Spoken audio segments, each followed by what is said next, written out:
those are probably the red flags that we had talked about that we're correct. ignoring because we're just looking for ways of connection. Correct. To further validate soulmate. That is Even correct. if it's a bad, if it's What I mean. Yeah. Yeah, so because he's saying, oh man, like it just clicks, Yeah. right? So now we're looking for other ways to connect because it just feels right. Yeah. Yet we're ignoring all the places that we're not matching That on is correct. And that's because we supposed- just feel That that is they correct. should Yeah, work. yeah, yeah. So That we is start correct. looking for all the connections.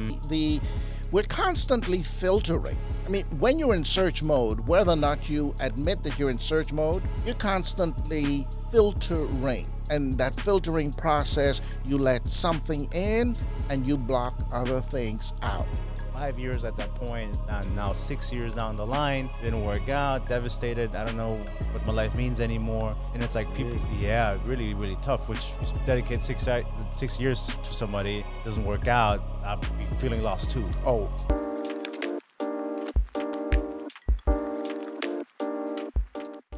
Dr. Heastie, man, it's such an honor to have you back. pleasure. When I saw you pulled up, I was like, man, so glad this moment came to be about, because you've been on our show twice. Yes. And you're a heavy hitter. Every time you come on, it's like crazy profound. Really? Yeah, because you just have so much. You're like a well of wisdom. It just doesn't run dry, and you know, your expertise, obviously your background, everything you talk about is just really. I just soak it all in, because there's so much truth to it, you know, and stuff that I can actually apply in my own relationship, in my own personal life as well. Sure. So thank you for being there. We took the course with you, where me and Claudia, and obviously Chris and Christina, where we kind of solidified our relationship and kind of asked us really tough questions that normally we probably wouldn't have. Of you course. know? And so obviously we didn't break up. We're still here. A lot of exciting things happening this year. I know you wanted it to happen a lot sooner, but it'll happen. I promise you.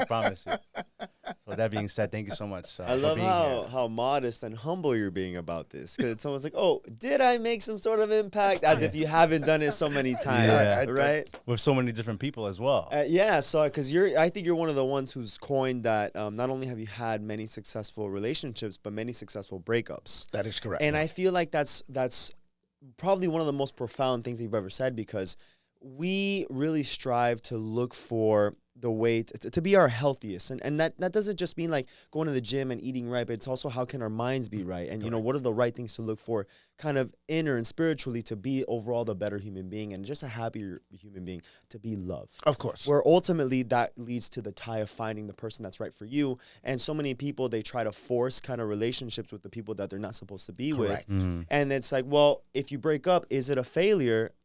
I don't think so. I think if anything, that's a success. It is. For you to be realigned to the next person. That's one of the things that I've always taken away from you.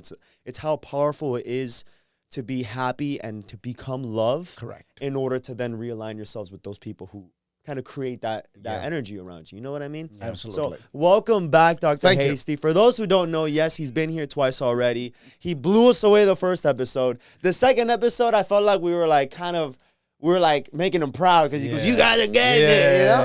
Yeah. So now to just circle back, just like Marvin said, we've done the course with you and everything else and all the projects that you've had. Thank you so much. You're very for much being welcome. in here. I hope this is a good introduction for Dr. Heastie, because he deserves every bit of it. Thank you very kindly. It's truly a privilege and a pleasure for me. And when we got together the first two times, and we did the programs, and then both of you decided, along with the women in your lives, that you wanted to undergo the program itself. And of course, you didn't know exactly what that was going to be like. And so there was a huge risk involved, because one of the things that I said in the beginning was that, in so many words, I really don't have a dog in the fight. Yeah. Really don't. Right? The whole idea is to assess the degree to which your relationship is really healthy. Right. And you would determine that.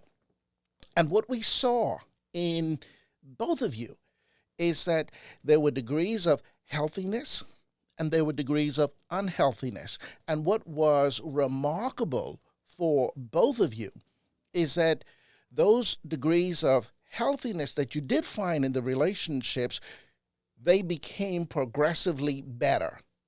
Yeah. And the ones that were unhealthy, they became progressively less. Yeah. Less. Correct. And that's the secret. Correct. That's the secret. So congratulations to both of you, because since we have completed that work, not only are you still together, but clearly your relationships continue not just to survive, but to thrive. And that's a credit not only to the two of you, but also to those two beautiful women, Of course. who share the same relationship with you. Congratulations to both of you. Thank you you so so much. Yeah. So for those of you who for those that aren't aware of the program, I think when we had first talked about it was meet to marry in 12 months. That is correct. This was kind of like a ramp up period, if I'm not Correct. mistaken, right? Correct. Can you talk to us a little bit about how that program is and what it is that you're trying to get out of it? Yeah. The idea is that you meet someone almost from scratch, if you may, right? You meet someone and you marry that person potentially within a 12-month period. Yeah. And the whole concept is very simply that individuals and couples particularly tend to think that you need this protracted period, this long extended period to get to know someone. Yeah. And what the program says in so many words is myth. That's not true. And what most individuals find is in them getting to know each other, that they take too long to get to know the kinds of things about one another that they really need to know. Yeah. And so what this program does is it puts you in a position. I mean, it's very calculated, right? Yeah. It puts you in a position to get to know the kinds of things that you really need to know to help you to determine whether or not this relationship is really sustainable. Now, the truth is, no one can predict sustainability of a relationship.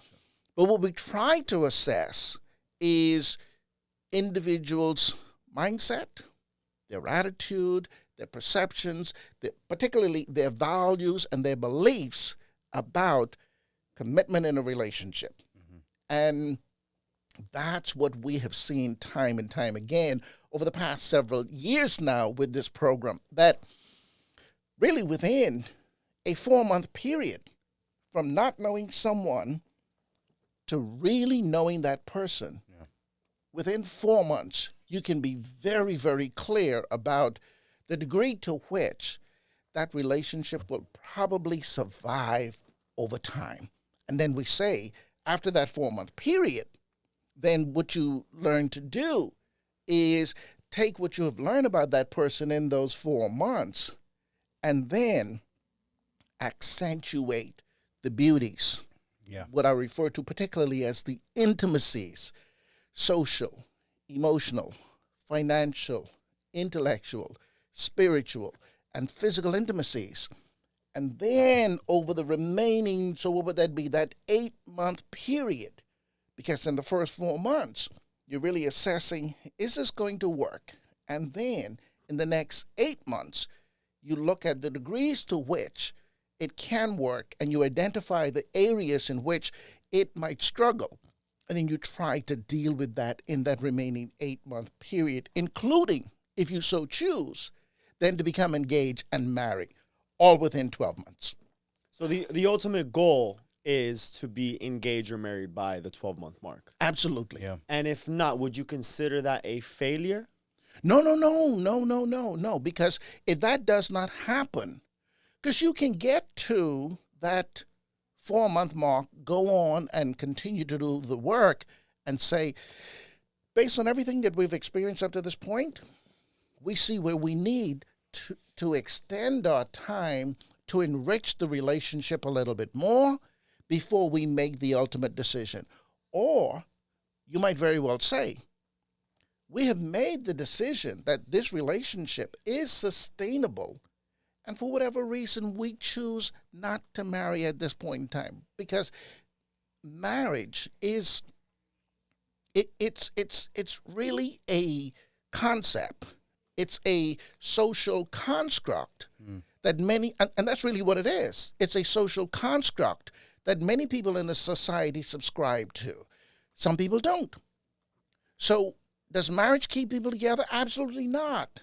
People keep people together. Sure. What people want to do then, for those who believe in the social construct of marriage, they choose to then remain together in the social construct of marriage as long as that relationship continues to thrive in a healthy fashion. So a couple can undergo my program, for example, get to the end of it, conclude that they are a good fit for each other, and decide we will remain in a partner committed relationship indefinitely without having to be a member of the social construct that we call marriage, because we simply do not subscribe to that construct. Yeah. So the goal is still it's funny because I almost feel like you're talking about me as one of your one of those I guess members of course that, because it's true, because I feel like after we did the course, for me what I took from it, so to kind of simplify it in words, it's a fast track to really identify if this person is meant for me. Absolutely. But what I really loved about it is that it made me understand me more. And I think the questions that you had asked us and the exercises that you put us through, it really not only shed a light on who it was that I was dating, but it also made me identify what was important in my life. Correct. To find that in somebody else. That is correct. And that's what I took from it. It really it made me more secure. It made me really know who I was. And I think that's what the whole philosophy is, because I realized that I understand what love is. Correct. Because I understand that me as a being, that's what love is. That is correct. We were talking about it with Mr. Robert Mack the other day when we had him on. Yeah. He was talking about how happiness is what you are, right? And no matter what happens outside of you, like, I'm not going to let someone else ruin my mood or like That is correct. take the happiness away from me when I am happiness. That and is when correct. I told him literally your philosophy, like, you got to watch that episode because I coined I you. will. I think you would be so proud of me. I will. He was like, man, I've never thought of it that way, but it's the same. It's when you are love and you realize who you are. Correct. All you do is radiate that love, regardless of how you treat me or how you act. At the end of the day, if I'm loved, no matter who it is, they're gonna receive me as that. That as is that correct. being. That's That is what I correct. loved about it.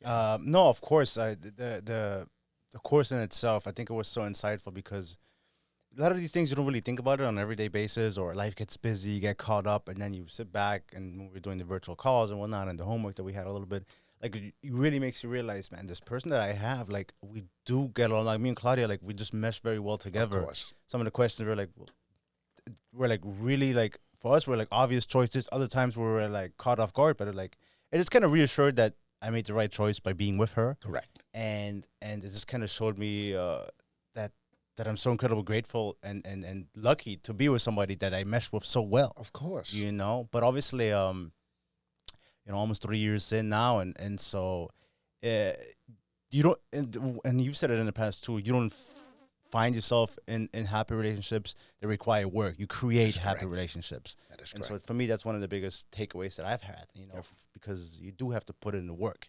You But do. it's not supposed to feel like work. And that's something that Correct. I've always said. It's like, it just, relationships are not supposed to be difficult. And That you've is said it correct. before, being with somebody, yeah, sure, it's not always easy, but it's not supposed to be hard. No, it's not. And if you pull yourself through and you're with somebody and it's like, it feels like a constant struggle and pull and tug, and you're not with the right person. You're Because not. that's not what it's supposed to be like. No. You know? Contrary to popular belief. Yes, of course. And unfortunately, there is this concept out there that no pain, no gain. Yeah. That is nonsense. That is nonsense, right?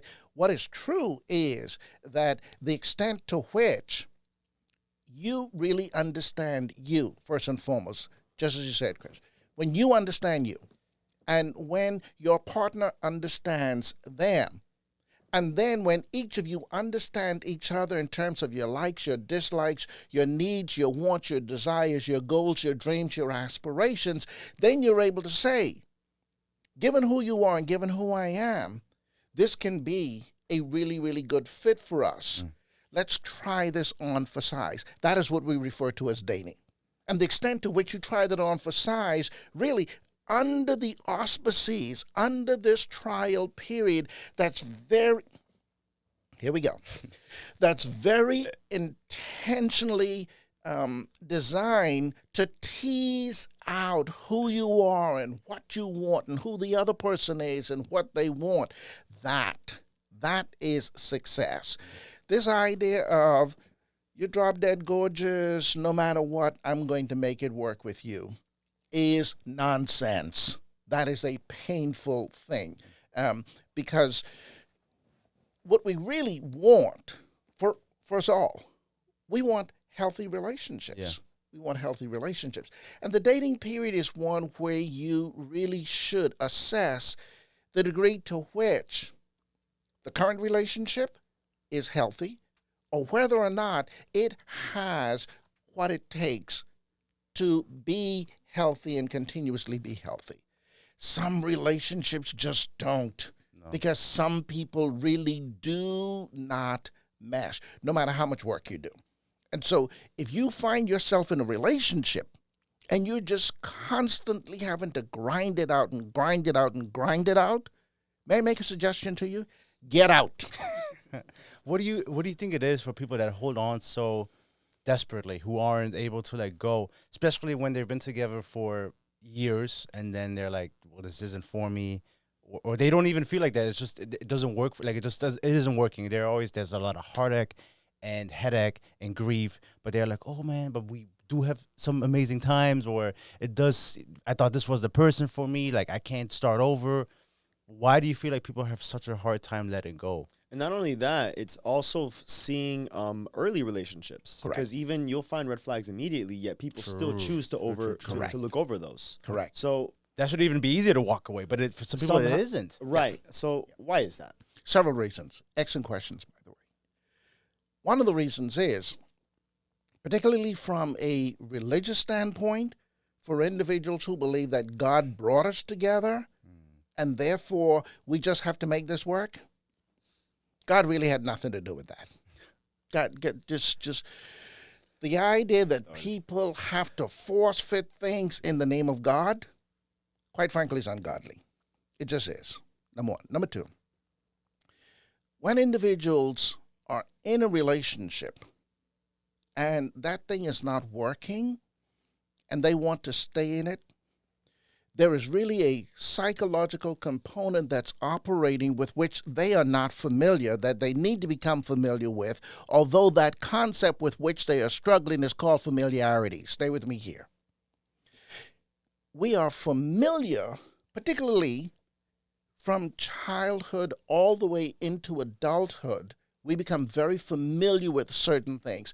In some instances, even dysfunction.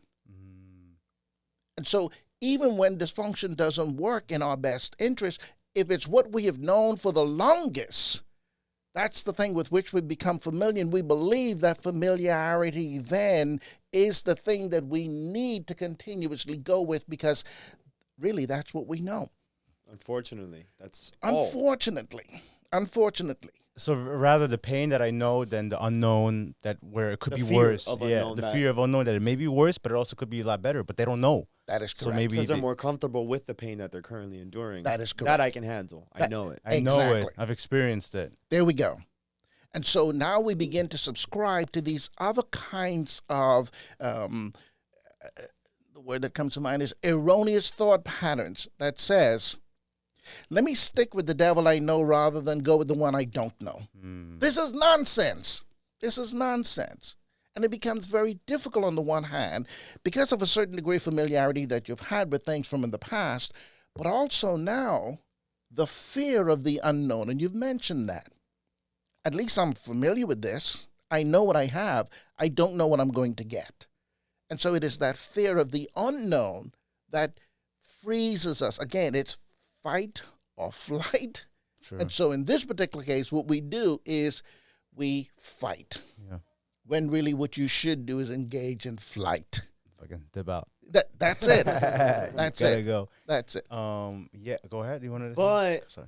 how can someone who's currently blinded or currently, I don't want to say hypnotized, but maybe just distracted and they're not able to see beyond that, what is something that they can do to maybe break out of it? Because ideally we would want everyone to take your course, because then they truly understand what to look for. Correct. But if they are already neck deep in the relationship and not really knowing, or maybe they're just overseeing it early on, what would be some sort of exercises, what can be done for them to kind of, hey, look for this? Very good question. Mm-hmm. I have no idea. Okay. There's got to be like at least a nudge in the right direction, though. And in many instances, there will be people in your sphere, people in your world who would say, why are you doing that? Like, do you see what I see? Because for all of us, there are family and friends who are involved in our lives who see things not necessarily more clearly than we do, but only differently. But even when they see things differently and they say, I see something that's different, we do not want to hear that because, again, we want to believe what we want to believe. In some instances, we will listen to family or friends or people that we know, love, and trust. And that, quite frankly, is the beginning point. Someone generally will say something to you. Now, the challenge is that even family and friends, you have to be careful because they say something to you, but in many instances, they don't want to offend you until things get too bad. But if things are okay, they don't want to offend you, and they might say things like, well, just work it out. Just work it out. That should be a tip right there.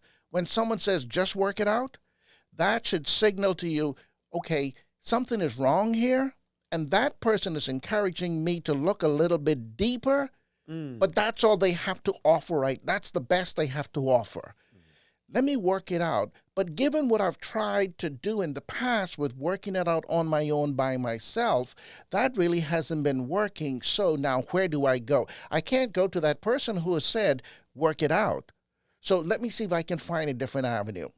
In many instances, people will then go to, particularly in the case of individuals who are religious, in most instances, they will go first and foremost to a preacher, a pastor, a priest, or a rabbi, which can be an okay thing if that particular person has training in human thinking, feeling, and behaving. The vast majority of whom do not. Right. If The anything, vast. that seems like it'll be more aligned with doing things because God, because That is of a correct. religion or whatever. That is that correct. truly the right thing? That, May not be. No.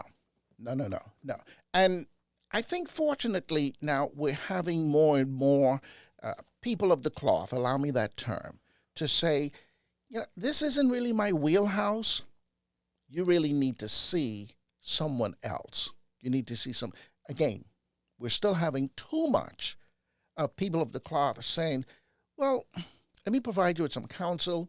And their counsel, quite frankly, comes from thus said the Lord. And that, not to offend anyone, that's not going to be enough.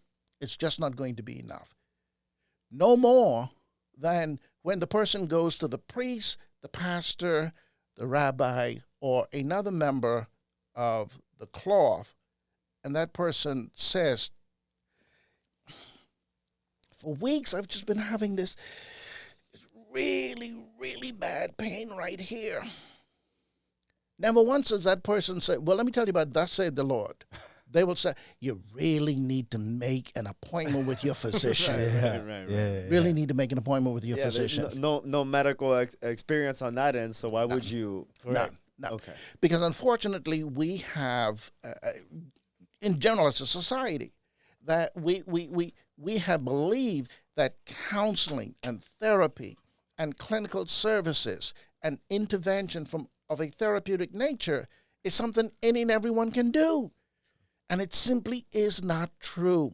It simply is not true. We don't believe that to be true when it comes to medicine. We simply do not believe that to be true when we're crossing over a bridge. We want to make sure that an engineer built that thing. True. But when it comes to therapy, when it comes to counseling, when it comes to addressing individuals' thoughts, feelings, and emotion, particularly in some healthy fashion, then anyone can do that. And clearly that has not worked. It has not worked. And we need to change our mindset in reference to that. Of course. Wow.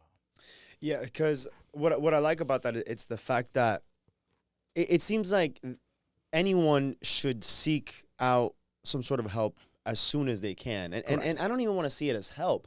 It's almost like when you already start dating someone, you should already be looking for someone to kind of guide you in what to look for, if especially you don't know what to look for. That is correct. So back to what we were saying, I'm like, if they've been, for years and they don't really see it, or maybe you just started dating, if there was some sort of way to say, okay, well, before I even get into anything, what is it that I should be looking for? That is correct. And I think that that's where your program comes in.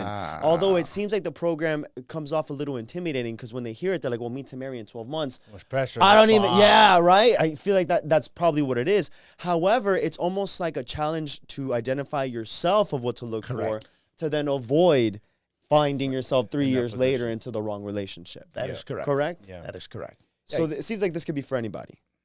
It is for anybody, and it is for everyone, so to speak, right? Because your point is well taken. Once again, everyone that I know of wants a healthy relationship. The vast majority of people don't have a flying clue as to how to get that. And we've been socialized in such a way, particularly in the homes in which we've been raised, in the families in which we've been raised, particularly even in the case of where there are two-parent homes where they are married or not, and they seemingly get along. Again, that's a thing of familiarity. And so we said, well, okay, it worked for them, it can work for us. No. All we have to do is do it their way. No. There's a reason why individuals, or there's a reason why we get educated in all of these different fields that we want to go into, right? Knowledge makes a difference.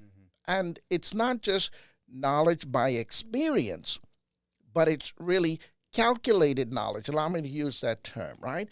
The idea here is we human beings, we tend to behave and function in very prescribed ways. And if we could get a better understanding of how we do that in healthy ways, and someone can help us with that, we should pursue that course of study. And the degree to which we're able to do that, we now become more educated about not only ourselves, again, like you said, not only ourselves, but others, and we now are in a better position to know what to look for. The key here, and let me not get in trouble with Christine and Claudia, but given what you've experienced, having gone through my program and having learned that you are the love, a part of what you learn is that whether or not you remain in the relationship with the women that you're in with now, you continue to be the love no matter which relationship you're in. Correct. It's not about them. And so it is for them. And having to learn that they are the love and do not have to look for you to be love.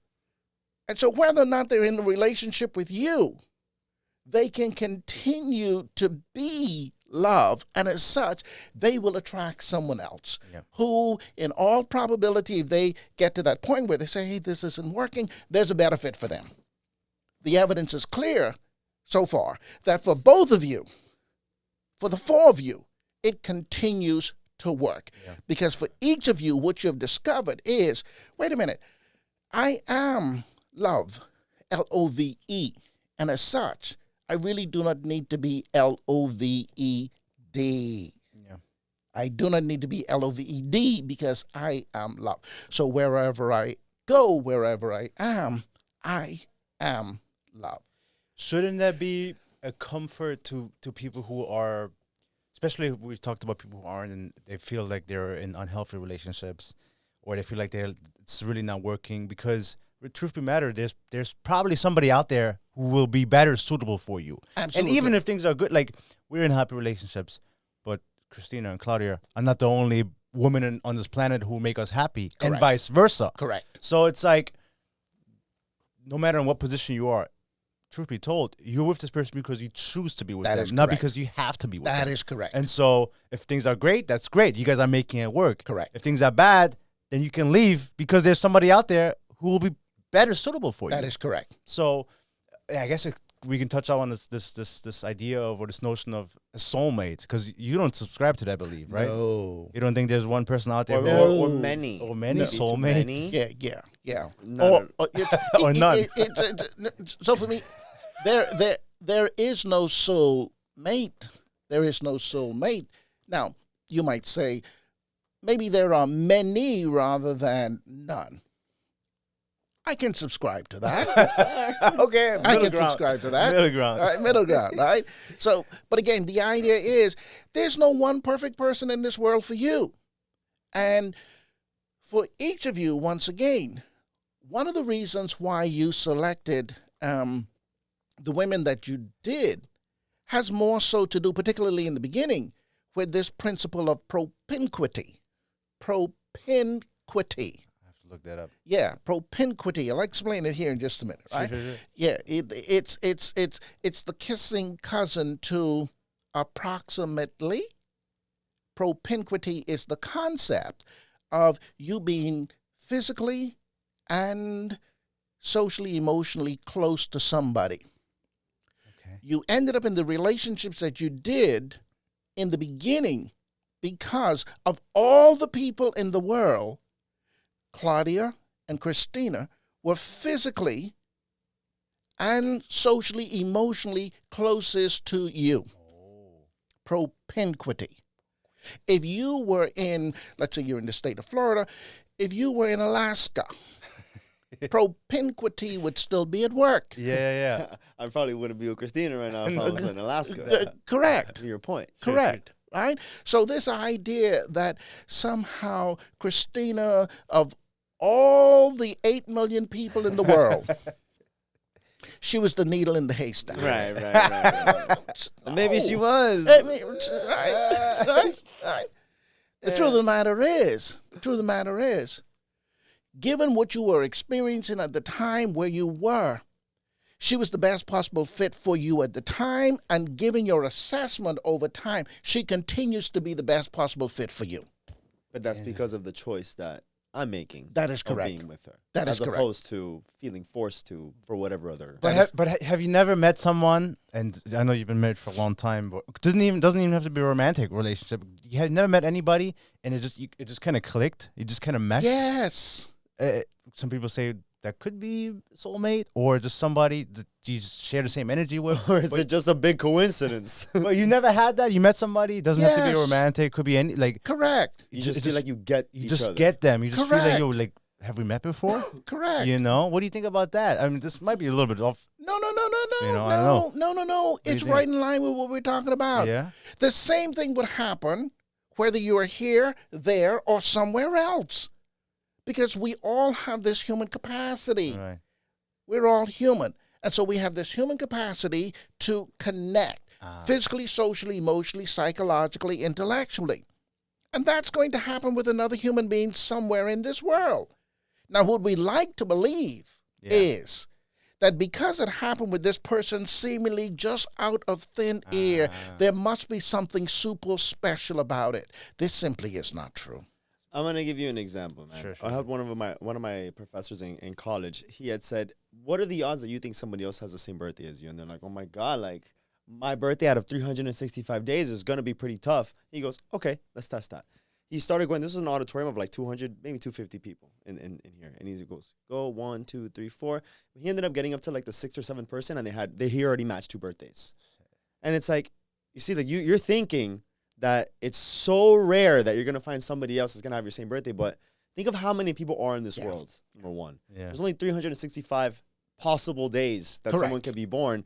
You're going to tell me that in this classroom alone, I'm not going to find somebody else that has it. And he stopped after that point. I think he went after one more, like, or 2 more people. Somebody else had matched, and he goes, you see, like, it's not so much of like, oh man, we click. It's just, I'm sure that there's just so many people that probably have very similar, that just have very similar ideologies as you. I mean, I don't think it's that hard to really stumble upon someone else that you can click with. Especially, I mean, think about it. I mean, we live in Miami. Miami itself is big. Yeah. You know, just by going to the supermarket, you cross past someone who's grabbing the same steak that you're grabbing. It's almost like you could say the smallest common, and they're probably just going to understand because of, oh, okay, they also eat steak. Yeah. Does that mean that they're going to be your soulmate because they eat steak also? No, Not but necessarily. I'm not. Yeah. But I think that's kind of like where that's like, oh, you can't just think that, oh, just because we click, they're my soulmate. You know what I mean? Yeah. Am I far off? 100% correct. I think I'm pretty spot on that. Yeah. 100. Because first of all, we want to see ourselves as special. And so this person click. I mean, me and this person, that is so sweet. That there is something unique and special about it's not unique. Right. There's really nothing special about that. Yeah. Really nothing, right? We're human beings. We all have this capacity to connect. and where we have also the willingness to connect. And the truth of the matter is, when you're willing to connect, whether or not you know it, you are constantly looking to be connected. You are constantly looking to be connected. At the same time, ignoring the avenues that aren't connecting. That is correct. That is correct. You got that? So it's really like what also like if you position yourself like where you're willing to receive people, then you let people in, or That's vice it. versa. That's it. But it's almost like what you were saying. So it's like if you find something to connect on, you look for more ways to connect, that you're True. ignoring what you're not connecting on. That is correct. And those are probably the red flags that we had talked about That is that we're correct. ignoring because we're just looking for ways of connection Correct. to further validate soulmate. That is Even correct. if it's a bad, if it's What I mean, Yeah. yeah. So, because he's saying, "Oh man, like it just clicks, Yeah. right?" So now we're looking for other ways to connect because it just feels right. yeah. Yeah, we're ignoring all the places that we're not matching That on is correct. And that's because we supposed- just feel That that is they correct. should Yeah, work. yeah, yeah. So we That is start correct. looking for all the connections and ignoring all the I'm sorry, he slapped his ex-wife or whatever, but he's super nice, you know. Yeah, Like you yeah. start like ignoring things, and I think that's where, to your point, Correct. that we're just looking for the good things while ignoring all the bad. Yeah. right, Which may be the right, right. exact reason why Could you guys be. shouldn't be together. Right. Right. But it's very You tell somebody that, they're gonna be like, no way, this is really the person, because they're not gonna believe that. They're gonna think this Correct. is really the person for me, Correct. even though Correct. they're probably just looking in the wrong places, Correct. So hoping to connect with anybody. correct. Correct. So the we're constantly filtering. I mean, when you're in search mode, whether or not you admit that you're in search mode, you're constantly filtering. And that filtering process, you let something in and you block other things out. Oh. See? And so now, even as you move through it's this idea of, and I come across this all the time, where single individuals say, I'm not really looking, but if it happens, it happens. Nonsense, you're looking. That's nonsense. It doesn't just happen. It doesn't just happen. All right? And the extent to which we believe, well, if it happens, it was meant to be. Nonsense. No, you were looking. You simply told yourself that you were not looking, which is another way of you denying yourself of your own needs, wants, goals, dreams, desires, aspirations. I saw this one coming. All right. I feel like I'm graduating. Yeah, you I feel like I'm getting there because you're you doing said good. it and I'm like, Yeah, yeah. And there's Yeah. no need to do that. There's no need to deny what it is you want or what it is you need or what your goals, dreams, and asks. There's no need to do that. In fact, the extent to which you would openly admit, first and foremost to yourself, no, I'm looking. Now you set yourself up for greater success in recognizing the things that you are not looking for in addition to what you are looking for. True. Very well. When you say that you're not looking, then that kind of denial prevents you from also recognizing the things that you really do not need to be a part of. And so what ends up happening is anyone that comes your way, you basically open yourself up to, no, I'm not looking. And it comes on in. man, so I guess you should be looking. you should be looking. I think, because we'd always say this when we had started doing this podcast, where it's like you need to be open. You do. In the sense of like seeing, what people, I don't want to say bring to the table, but more so like what they just bring as a person. Correct. Right? Yeah. Understand what their likes are, what they don't like. And who knows, because maybe you're very closed off about something because you just don't know, you're unfamiliar. Correct. Right? We fear the unfamiliar. So until we experience it for the first time, we're like, wait, maybe I do like this, but I never thought of it. I never knew of it because it was I never experienced it with somebody else. So now it kind of opens up the door of like, oh, okay, like, this is what I truly like. Correct. And I actually don't like this. But the only way we do that is by allowing ourselves to be open to accept, That is correct. I guess, looking for something. Yes. Not denying. looking for Yes. something. Yes. Correct. We are looking. We are looking. Now, in the case of individuals like myself who are married, I'm not looking for marriage, but that doesn't mean that I'm not looking for other relationships that are not of a romantic nature. Ah, I see what you're saying. Yeah. I'm constantly looking to build other kinds of companionships. Other kinds of companionships. Why? Because as a species, as a social species, that meaningful connectedness is that's always of value to me. So what I find is that in male-male relationships, that can be a really good thing for me. So I continue to look for healthy male-male relationships. In male-female relationships, that can be a healthy thing. So I continue to look for those in their right places, if you may. Again, Sure. no interest in a romantic, quote-unquote, romantic relationship. Happily married, have been for 37 years. That door is closed. Yeah. But that doesn't mean that I'm closing myself off to other human beings. That just makes no sense. Which is really interesting because, I've seen there's a lot of studies that indicate that, especially for men, especially as they get older, they have less and less friends. They have less and less of a social network, and that's why usually women are happier than men because their relationships with, platonic relationships with their girlfriends and whatnot.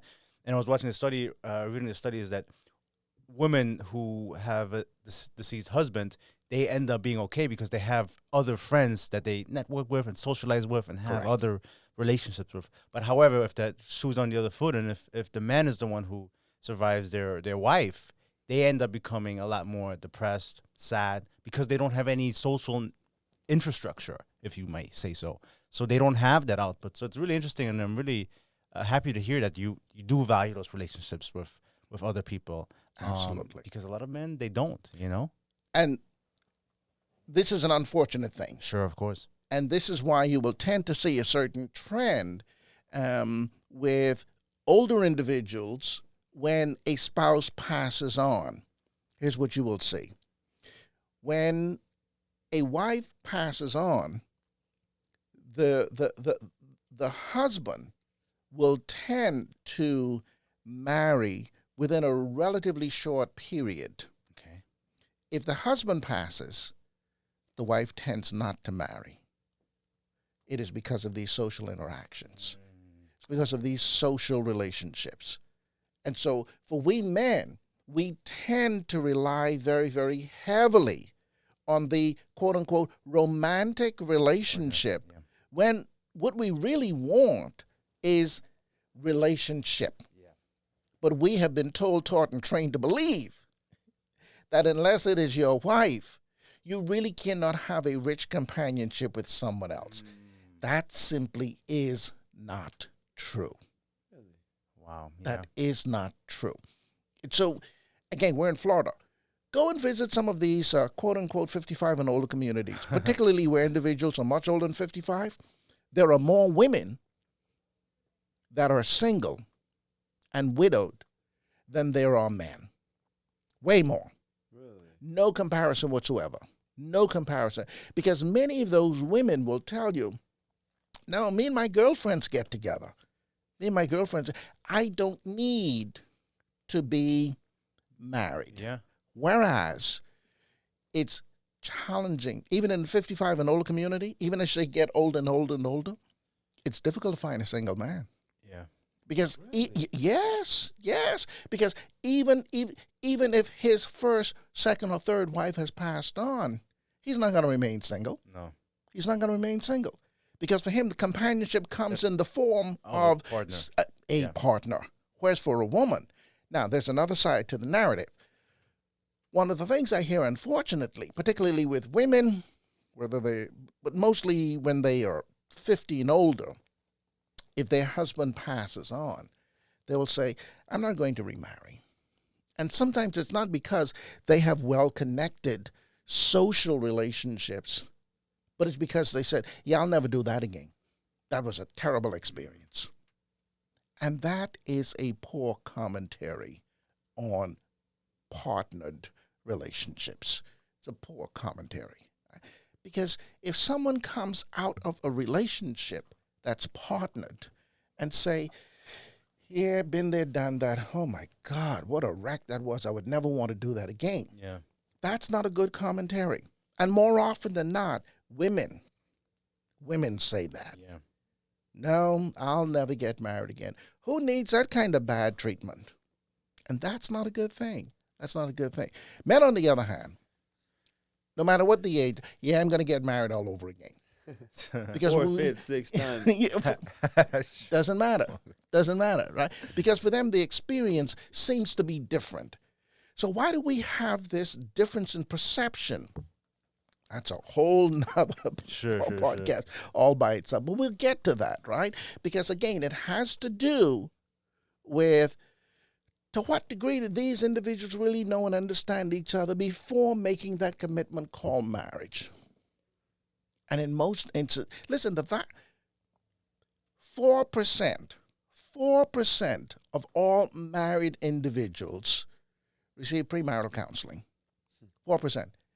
And the vast majority of that 4%, 90% of that in fact, better than 90% of that 4% that receives marital counseling does not get counseled by a true professional in terms of someone in the helping profession, a psychologist, not even a psychiatrist, but a psychologist, a therapist, a licensed clinical social work. That does not happen.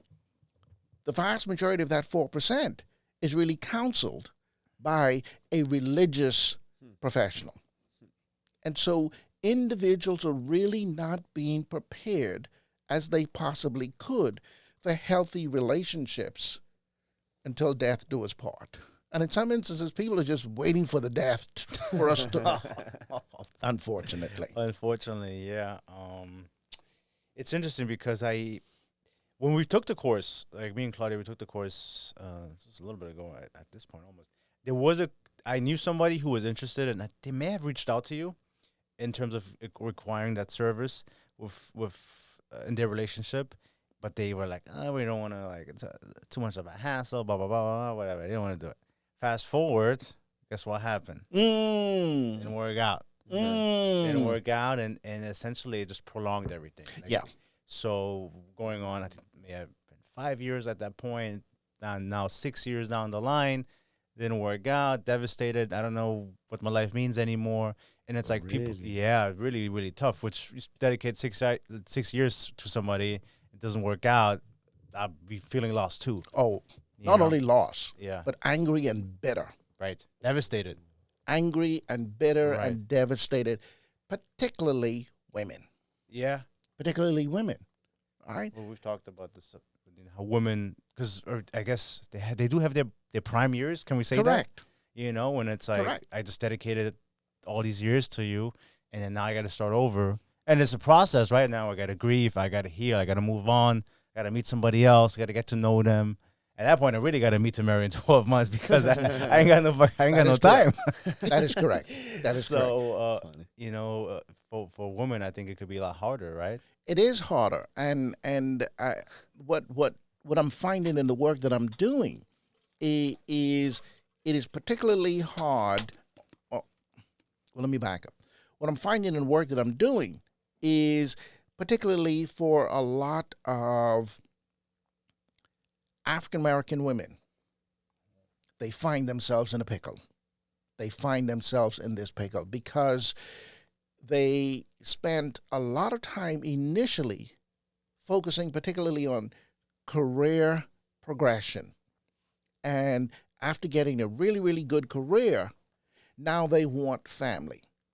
And so in their late 30s, going into 40, early 40s, but more often than not late 30s, they find themselves in relationship and they are struggling. Again, not marriage. They're struggling, and so they often get referred to me. And what I find is there is more pressure being put on the relationship because of that clock ticking. And if I then do what I do and I see that the relationship really is not a good fit, that unfortunately becomes a huge challenge for a lot, particularly for women, and understandably so. Understandably so. Now, I find it to be quite different with younger women of any race or ethnicity, because then time is not so much of the essence. But for those late 30s, there's a lot of pressure being put on that relationship to make a decision, because what they want is to marry, they want to have a family. And I mean, I've had to say to a number of people, this is not going to work. Yeah. It's not going to work. And unfortunately, in some instances, I've said that and people ignored that. Yeah. And Learn the hard way. things are not going well. Yeah. Do you think that what's your take on like I want to say modern day feminism, in the sense that they kind of tell women like, hey, you know what, like don't rely on a man, like go out and get a job, make sure that you're very successful. But based on what you just said, you know, because we're all basically grinding, you know, basically right out of high school, Correct. through our 20s, trying Correct. to establish something within our 30s. And even by then, we're still working maybe all the way until our 40s to really establish ourselves, especially now with this economy, it's all over the place, right? So then if someone is now taking those prime years that we talk about to focus on their careers, and then now, okay, I'm in my 30s now and I'm ready, seems like it challenges what you're saying of when we should focus on really building these relationships. No? Yeah, absolutely. Absolutely. And you should do it sooner rather than later. The other thing is, there is no reason why a person cannot be in a healthy relationship and work on their career at the same time. Okay. So my recommendation would be that, particularly if you are in your late 20s, start finding that person you really would like to be partnered with in your late 20s. Yeah. You and that person can come into a partnered relationship, and you can decide that it's going to be just the two of you without any kids for a while, because what you really want to do is focus on career development and maturation. And the extent to which you have a good fit with each other, those goals, dreams, and aspirations are actually going to be supported, where both of you are doing what you need to do to focus on your career while still building a healthy relationship. And after several years of being in that partnered relationship where it continues to be healthy and your career is doing well, if you then choose to move into this place of extending your companionship, either in the form of marriage, or even if you marry earlier on and you're now going to add on with kids, you're good. You're good. But this idea of waiting until you're in your late 30s to start finding someone, that's late. That is late. That is late. And the challenge with it, particularly for women, is even in your late 30s, a lot of the quote-unquote available men, they're taken. Right. They are taken. And so what's going to happen is you're going to end up with what you didn't want in the first place, which is in many instances either a guy who is divorced or a guy who has a couple kids. Yeah. You know, where you go? No, you go. I have to look for a post. Go ahead. Okay. But have you ever come across this? There's apparently some sense where a large pool of women, the majority of women, they really go after a minority pool of men, whereas they have a lot of I guess I don't know if I want to call it criteria, but preferences and Sure.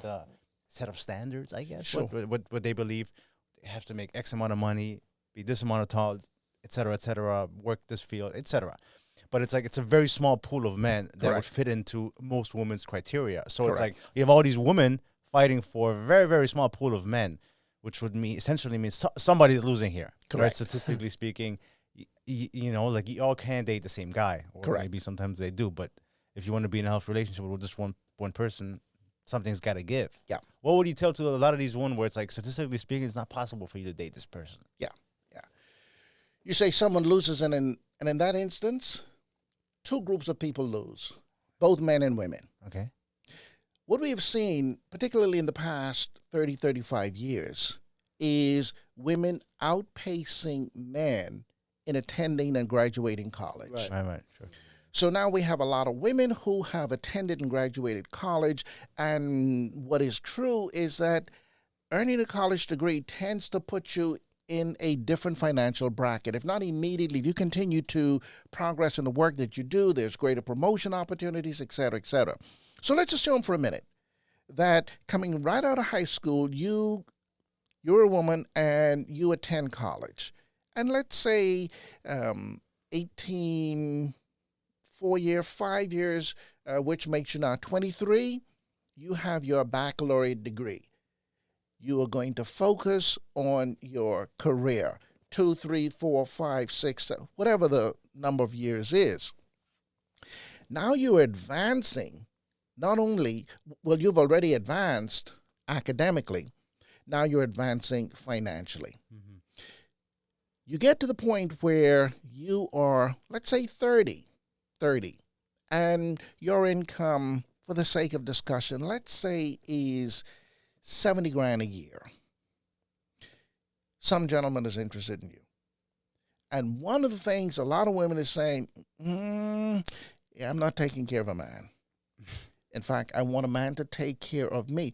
What is beginning to happen, many women are saying, because this thing got turned upside down. So now a lot of women say, I don't need you to take care of me, but I'm not going to take care of you. So bring something to the table. But if I may, I've seen instances where even some women are like, listen, I'm making good money. I'm now, I do my hair, my nails, and all these things. I'm taking care of myself. But now because we're in a relationship, now you need to take care of those things that I was originally taking care of. Yeah. And most men are not going to be able to do that.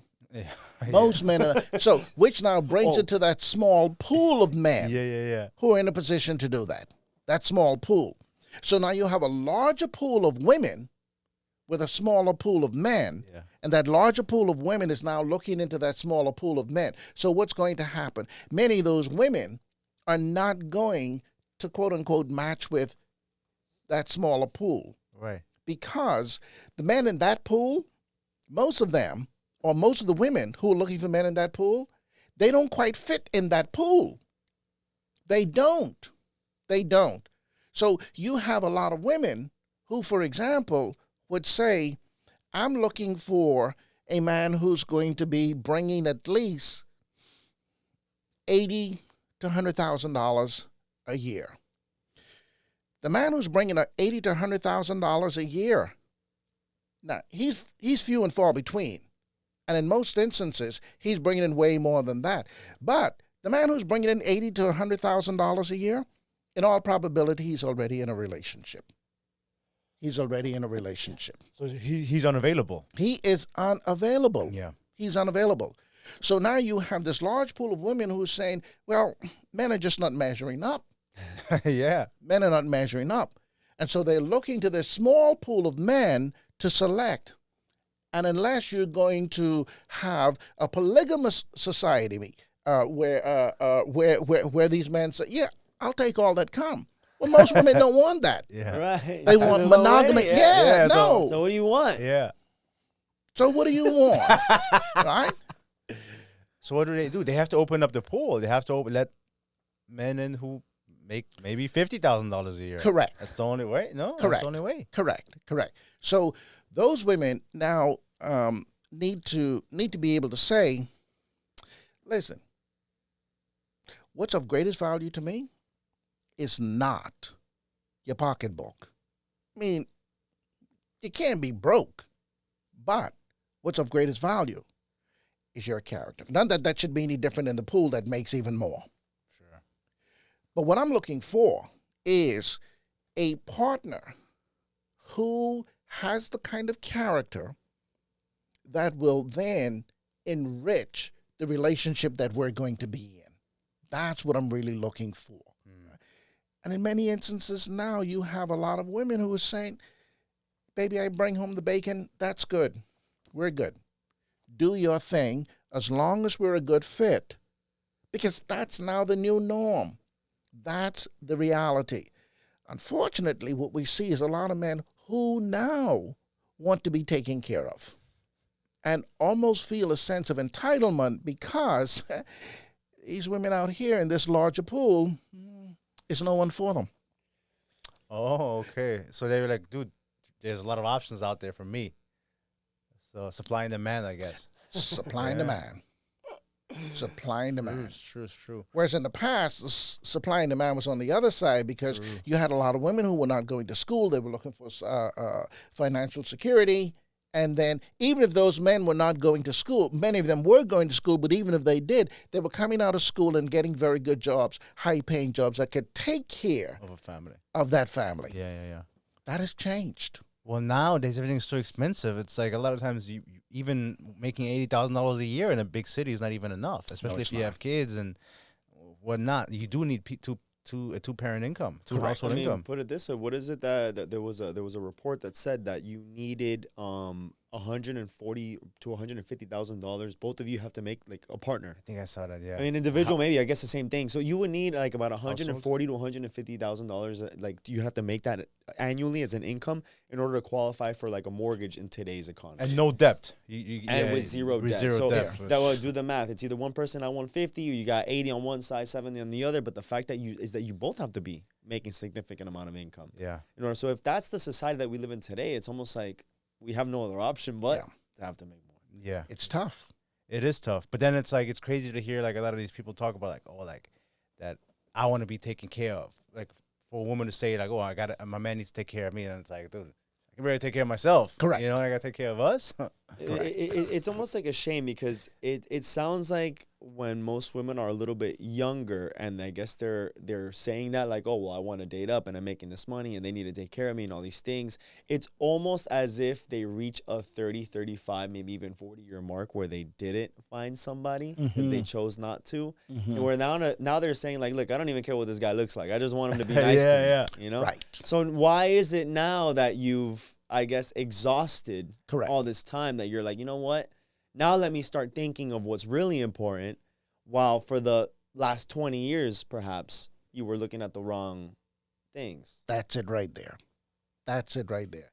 The thing that's really important to you, you either were unaware or you ignored or dismissed.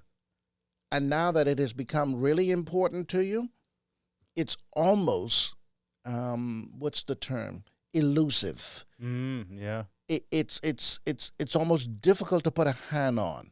And really, there's only one person to blame for that. It's the person you look at in the mirror. Yeah. Because then it's like you're 40 years old and a lot of guys maybe not be interested. That's the reality of it. Yeah. We want to be blatantly truthful. Yeah. A lot of 40-year-old guys are married. Or they want to date somebody who's maybe 25 years old. That is correct. What do you think about that? That is correct. Yeah. You So know? you do have that. You do have a lot of 40-year-old guys or 30 plus who will date a younger woman. Why? She has more time.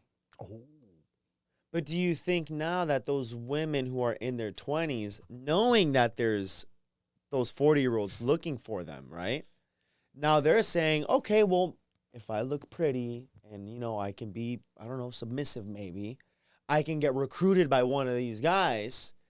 But the problem is that if they ultimately don't, now you get into the age of like 30, 35. Because at that point, look at Leonardo DiCaprio. He doesn't date anyone over 25 years old. Yeah. So anyone who's in their early 20s are like, wow, I'm dating Leo. What if I can break that threshold of 25 and actually be married to him, you know?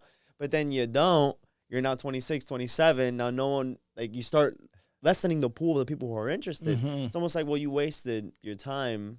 Trying to convince Leonardo DiCaprio that he wants to marry you? Essentially, yeah. So like, what happens then? Yeah. And what I find is that there are a lot of those 21, 22, 23, 24, 25, 26, 27-year-old women who says, yeah, I'm not interested in dating right now. I'm focusing first and foremost on my education and my career. Okay, I see that. Right. So everything just got delayed. Yeah. And then just delayed it even more until the point where they're like, well, I don't have any more time. Yeah, true. Now, once again, if you want to focus on your education up to about 22, 23, 24, more power to you. Yeah. But really, once you start in that professional world at 23, 24, 25, it's time for you to begin to focus, particularly if you're interested, on partnered relationship. And something that needs to come across to our society is that not because you're in a relationship necessarily, quote unquote, early, does it mean that it must be marriage or it must include children. No, no. I really want to invite people to think of what I like to refer to as the diamond approach to life, right? So that life takes on the complexion of a diamond. So you start here with two people in a relationship at the bottom of this diamond, and as time moves on and progresses out, that's where you're going to add to your union in the form of children, but eventually it'll be the two of you coming back together, just the two of you. Right. The Which we talk about that. Oh, The diamond. It is a diamond. It is a diamond. And so you come into a healthy relationship relatively early, let's say late 20s, and you nurture and mature that and grow that. And by the way, that's a time that I recommend that as a couple. That's when you travel your fathers away from home while you're young and viable, and you travel your fathers away from home. You really can enjoy that. True. So you do not have the kids necessarily with you. You have greater flexibility. It's cheaper for just the two of you. You travel your largest distance away from home very early in your partnered relationship. Sure.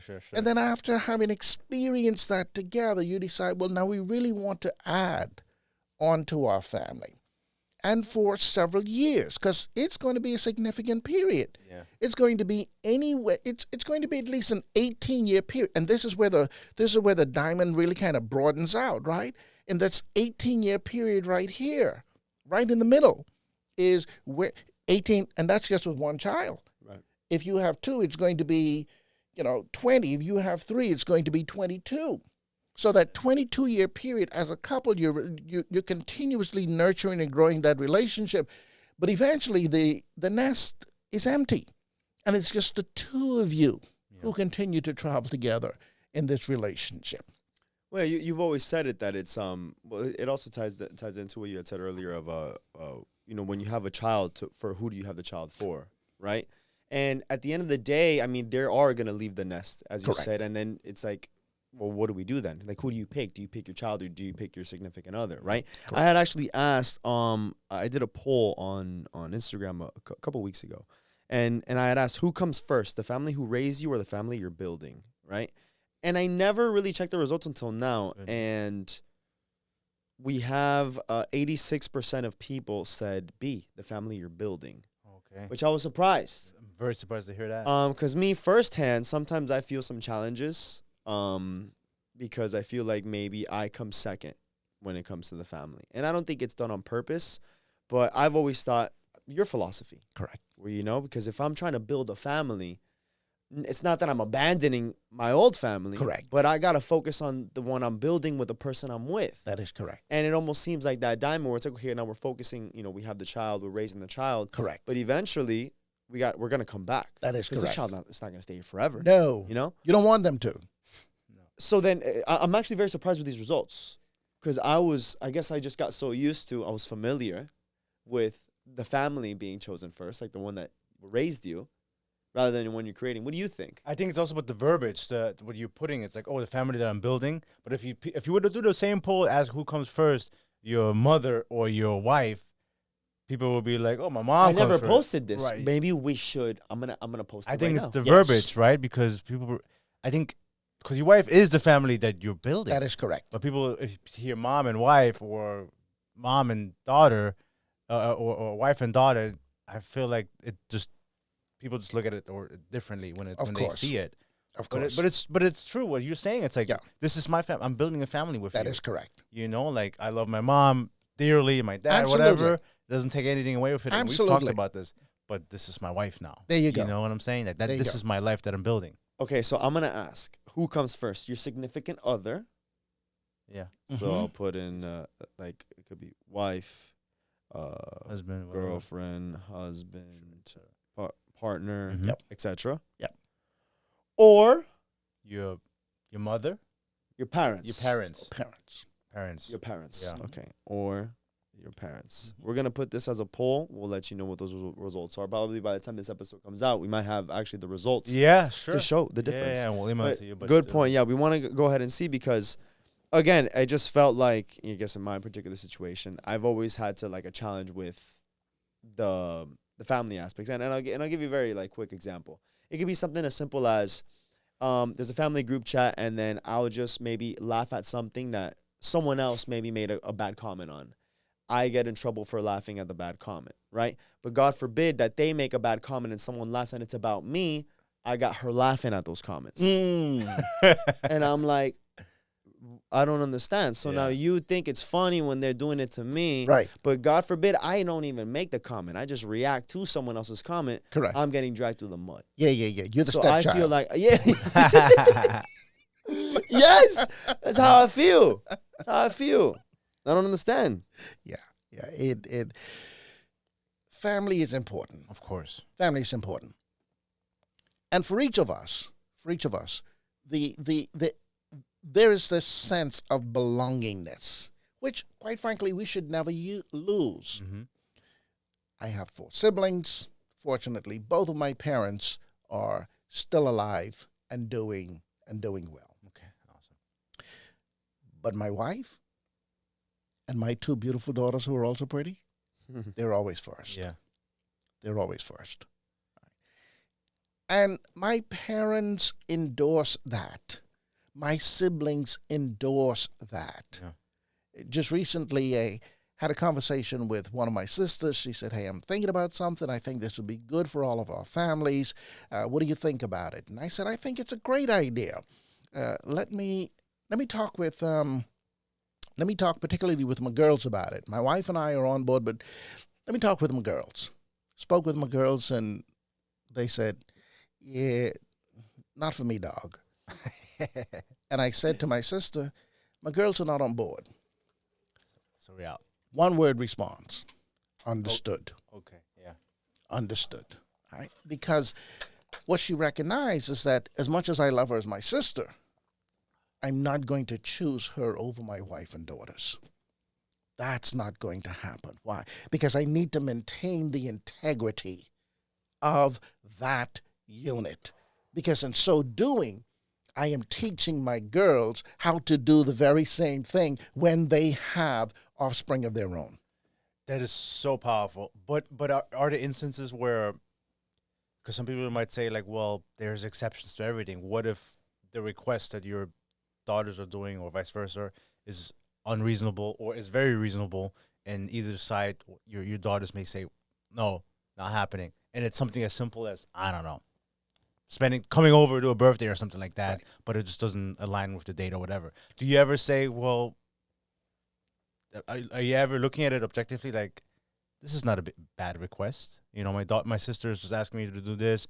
My daughters don't want to do that. Like, or do you just say, like, you know what? They're my daughters. Doesn't matter what it is. If they say no, it's a no, right? Because are there boundaries? Are there limits? Excellent question. Excellent question. There are always boundaries. There are always limits. Right. Because one of the things that I will challenge my wife and my daughters to entertain is what's reasonable. Ah, okay. So if my parents or my siblings make a request of me, and I think that is a reasonable request, and I ask my wife and daughters for their input, I'm really looking for them to provide me with an argument that would suggest to me that what you're considering is not reasonable, because not only is it not in our own best interest, it's not in your best interest at all. Okay. And if they can show me that what has been asked of me is not a reasonable request, then the scale tips in their favor. Okay. If, on the other hand, if it's a reasonable request that's being asked of me, and if my family does not agree with that reasonable request, and it's something that I can do without causing hurt, harm, or danger to them, yeah, then I go with what reasonable request that's being made of my parents and or my siblings. So there's always a stipulation saying that, because you, at the end of the day, you're the person who makes the decision. Absolutely. Right. Because Absolutely. let's say if my partner says, I don't want you hanging out with this person or with these people, and then maybe that's a really good friend of mine. Correct. And I'm like, why do you not want me to spend time with this person? Correct. Is there a reason? Is there some type of Correct. I don't like incident them. yeah. Yeah. Well, I just don't like him. Yeah. I've known him for 10 years. You just don't like him, so you just want me to cut off an entire relationship. That may not sound reasonable to me. Correct. So then now I have to assess, is this really what I want to do? That right? is correct. That is correct. And the best lens through which you should look at this thing is the one word called selfishness. Is anyone being selfish here? Is my family being selfish in making a request? Yeah. So parents and siblings. Or is my family of the family that I built, are they being selfish? Because really you never want to give into selfishness. And you want everyone to understand that we by nature, we are selfish. But we want to put that in check. We want to put that in check. Does that make sense? Yeah, it does. For sure. I don't know. Now I gotta have a conversation with Miss over here to see what happens next time. Yeah, let's see. Yeah, I get true. I wanted to kind of come back a little bit to kind of the course that we did with you. Yes. And because I feel like that was a real eye-opener for us on what it was that we needed to not only look forward in I don't want to say so much look forward in our partners, but really clarify what it is that we want to look forward into ourselves. Correct. To then be that for the people that we choose to be around. Sure. And I wanna give you a little bit of like kind of ruffle your feathers a little bit, because you almost motivated us a little bit to really create this, actually, which we'll go to in a little bit. But this was a card game that we created in order to ask questions that went beyond the what's your favorite number? Correct. What's your favorite color? All the other BS that we asked that really has nothing to do. Correct. Because to your point, relationships, when they start, they're started off of what could be some vanity, maybe Correct. red flags that are being overlooked. Correct. So then we kind of got together and we created a set of questions that you would ask your significant other. And this could be someone that you just started dating. So these are questions that you want to filter out to make sure you can really understand the person a little bit deeper. But also if you're in a long-term relationship, it's almost like, well, you should know these answers by now. And I think it's very important because a lot of people oversee or they overlook what it is that they should be looking for Correct. in relationships.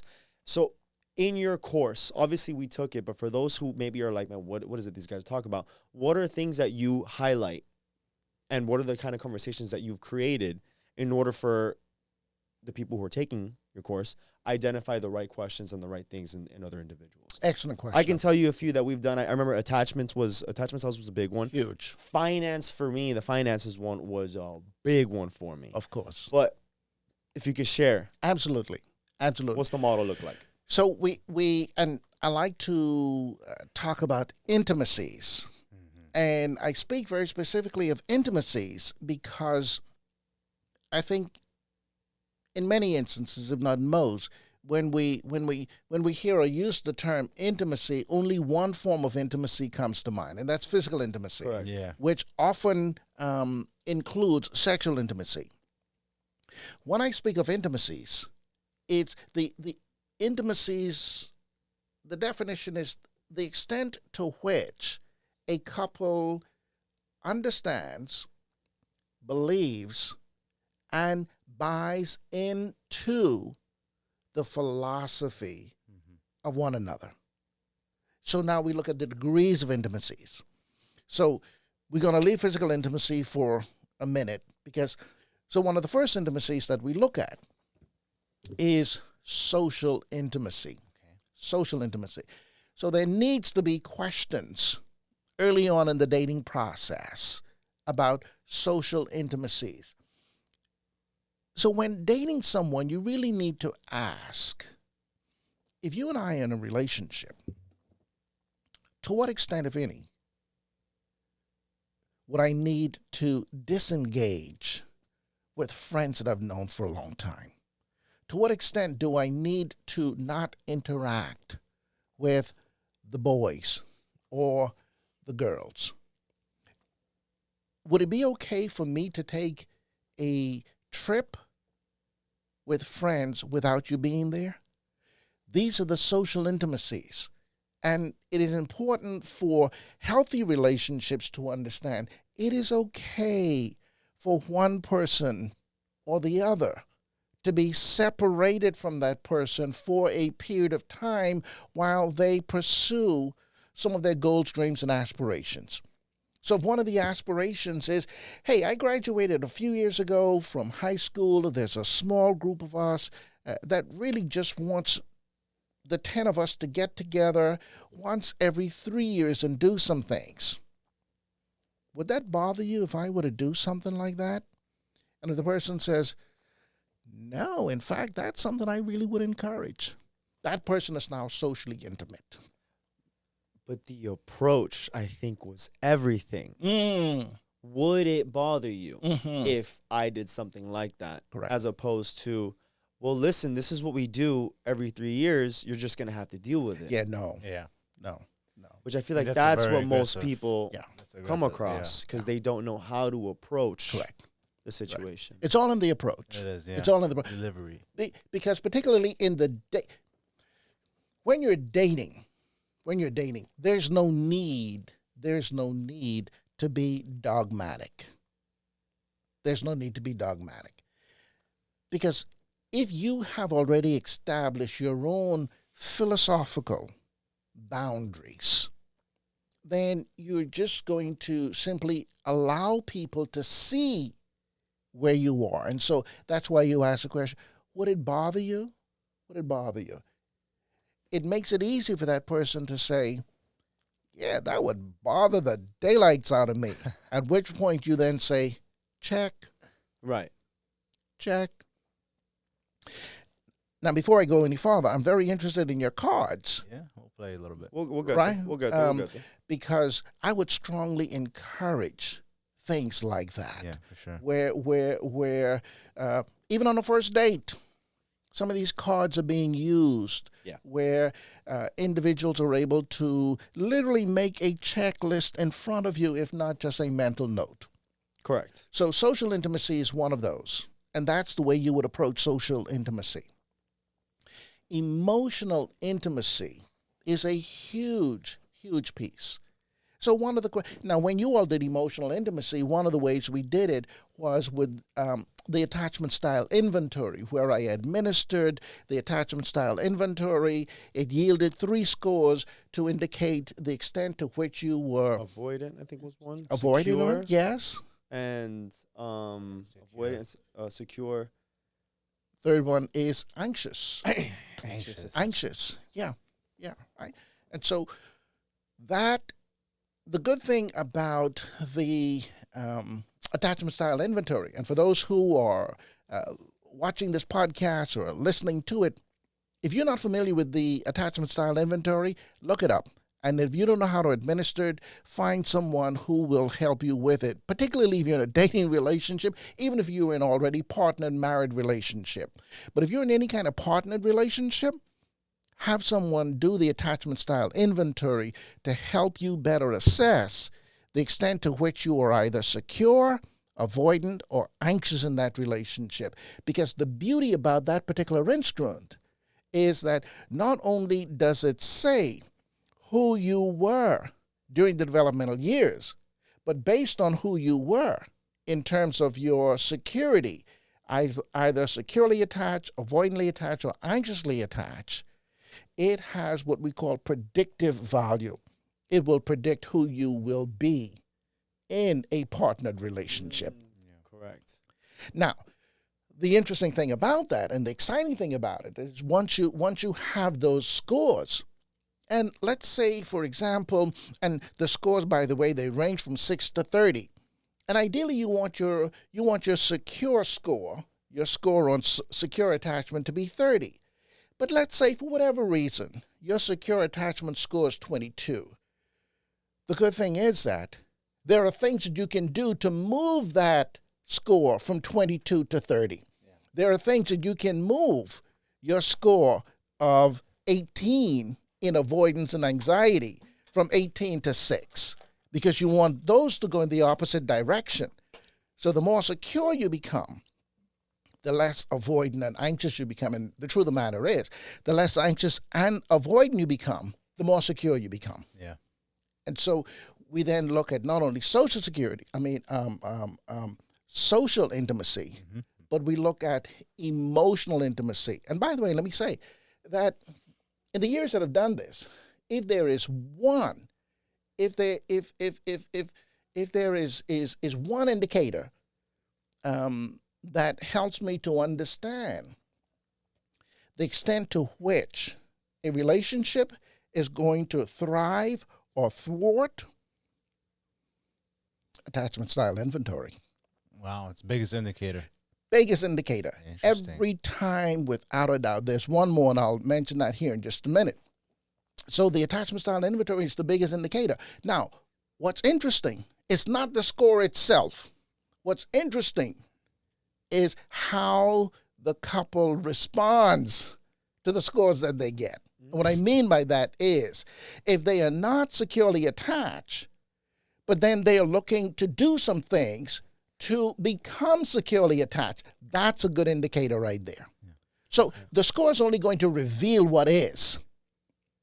Based on that revelation, you get to say what you want it to be. It shows you opportunity. That is correct. That is correct. And this is one of the biggest things about this whole kind of approach, whether I do it or someone else does it. The whole approach about getting relationship coaching and premarital counseling shows you not only where you are, but where you can be and whether or not you want to do something about that. So let's assume for a minute that when you all did the attachment style inventory, which, by the way, not only were your scores good, but both of you, and all four of you, wanted to do something about that because your score was not perfect, but you wanted to get to that point. Of course. If I'm working with someone and working with a couple, and the score is not good, but then they say, is there a way for us to change that? Because we certainly would like to change that. Boom, check. That's a good indicator. That's a good indicator. Alternatively, if the scores are not good and one or both of them says, nah, something's wrong with the test. Or they start pointing fingers. That's because of this. That's because of this. Yeah. I'm not securely attached because, Marvin he just wouldn't measure up. Like, as much as I try to tell him and talk to him, it's like, oh my God, when is this man really going to wake up? Okay, yeah, check. Now, should you leave the relationship immediately then? No. Opportunity. Because this is where okay, all right. Claudia, do you have any idea what you just did? Yeah, I told you about Marvin. Yeah, no, you blame Marvin for the person you are. When in fact, in all probability, you were who you were before you even met Marvin. That's the work that gets done. That's the kind of work that needs to, that's the beauty of it. That's the beauty of it.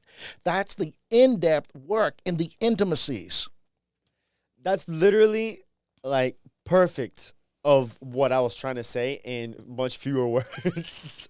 Because it's true. It's everyone, I feel like, is always looking to blame somebody else for their problems. Correct. And there's no need for it. When you look in the mirror and you just self-reflect and really try to figure out who you are, you almost feel responsible for everything that's been going on, where you're like, okay, well, what do I need to do? Because I'm here. It's impossible that everyone else has the problems. That is correct. When it's a repetitive issue for me. That is correct. What if we self-reflect and actually identify who we are and how to make ourselves the best as possible, which is the whole mission of this podcast, to really find that healthy mindset, that healthy vessel for us to be a healthy individual in society in hopes to create those healthy relationships. But it all comes down to you. That is correct. That is correct. So now, and by the way, folks, this was not true for Marvin and Claudia, okay? They not only did they score well, but they were willing to increase the good score that they had, and them still being together today in a healthy relationship is testimony that they did the work. So Please understand that we're only using them as an illustration. And we're going to use Chris and Christine in another illustration here in just a little bit, okay? But this is exactly what you want to do in assessing the extent to which a relationship is either healthy or not healthy, and whether or not it wants to become healthy. That's the kind of work that really gets done. Because, again, let's go back to the illustration. So let's assume for a minute that you and Claudia didn't score well, but then you said, we really want to do the work. Yeah. Here's what I hear.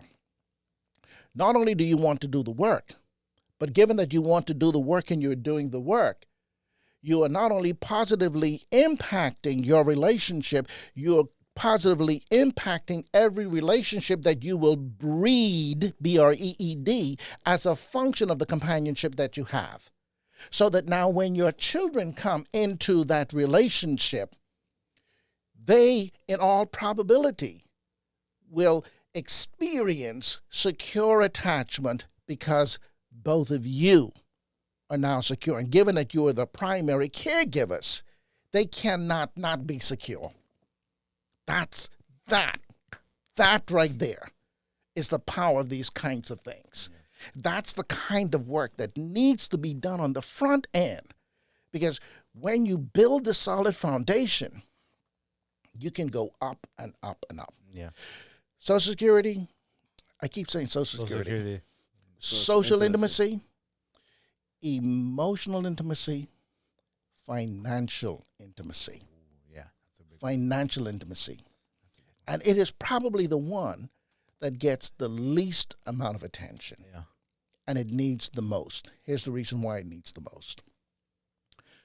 Over these many years that psychologists have been surveying individuals about marriage satisfaction, particularly when it comes to separation and divorce.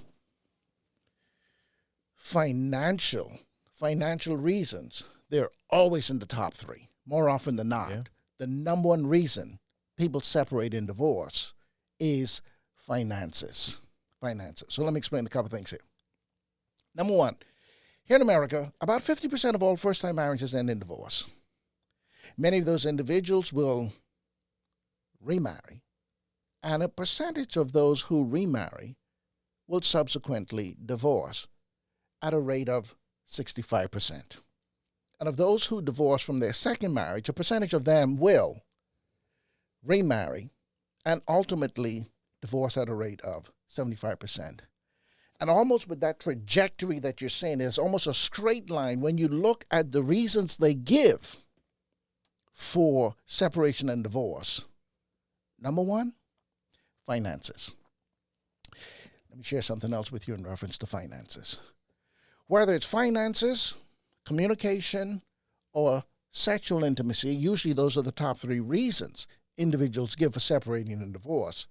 They all spell one thing: selfishness. Selfishness. So when individuals separate and divorce over sexual intimacy, someone is saying, I'm not getting enough sex. Or the other one is saying, the other person wants too much sex, and I just can't take it anymore. Selfishness on somebody's part. When individuals separate and divorce because they say there's a breakdown in communication, it's selfishness. Someone is not telling me what I want to hear. They're not telling me what I need to hear. They're not doing what I tell them to do. Selfishness. And then number one, when they separate and divorce over finances, it's selfishness. Well, he's spending all of the money, or he isn't giving me enough, or she's spending all the money, or she's spending it with her family, or she's spending it in ways that ought not to be spent. Or selfishness. But finances, every survey generally is the reason. Why is that? Because we continuously buy into this idea that if we love each other, we're going to work it out. This is not true. Yeah. This is not true. And so one of the things that you all underwent in that course of study is I provided you with an Excel spreadsheet where you had to sit with your partner and work out a budget. No, I did not ask them about their income and their expenses, nor would I ask you that. That's none of my business. That's none of my business. But the Excel spreadsheet is set up in such a way that you enter your income and then line by line expenses, and then in the end, it automatically calculates for you what your outgoing and what your remainder is, and do you want to put it in an investment, and if so, at what amounts. But that is the kind of tough work that needs to be done. Yeah. Why? It costs to live. It costs to live. Yeah. And so when we take charge of dealing with finances first and foremost, because it's such a necessary subject, and because we cannot avoid it on a day-to-day basis, take care of that first, and every little thing is going to be all right, so to speak. So that financial intimacy really has to be there. So now we've looked at social intimacy, emotional intimacy, and financial intimacy. One of the other intimacies is intellectual intimacy, and it cannot be overlooked. Yeah. It cannot be overlooked. Once again, when love becomes the primary measure by which we assess the quality of the relationship, it falls flat. It falls flat. There are individuals who are just not compatible intellectually. And where you find more disharmony than harmony, where you find more discontinuity than continuity in intellectual harmony and settings, it's just going to be a challenge. Now, most people in the society, they're average. So when you look at the bell curve, most people, 68% of the population is going to fall right in the middle. You're going to have a smaller part of the population fall in what we call the tail ends, 1 or 2 standard deviations above or below the mean.